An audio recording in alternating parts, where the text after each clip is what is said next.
আসসালামু আলাইকুম গাইস, সবাই কেমন আছেন? আজকে আপনাদের সাথে একটা রেসিপি শেয়ার করব ইনশাআল্লাহ। এই রেসিপিটি একবার খেলে আপনি নিজেও অবাক হয়ে যাবেন।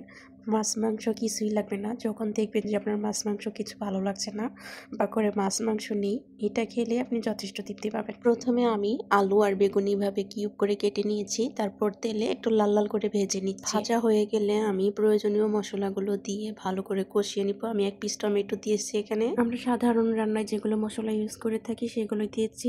হলুদের গুঁড়া, মরিচের গুঁড়া আর ধনিয়া গুঁড়া। মশলাগুলো কষানো হয়ে গেলে ভেজে রাখা আলু বেগুন এগুলো দিয়ে দিব।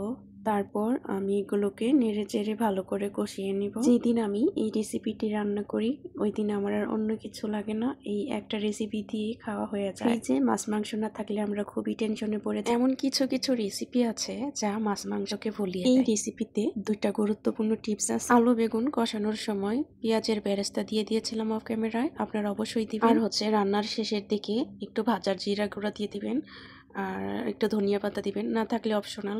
আমার রান্নাটা হয়ে গিয়েছে। রান্নাটি কেমন লাগলো অবশ্যই কমেন্ট করে জানাবেন আপনাদের মতামত, আর আপনারাও ট্রাই করবেন। আপনাদের সবার জন্য শুভকামনা।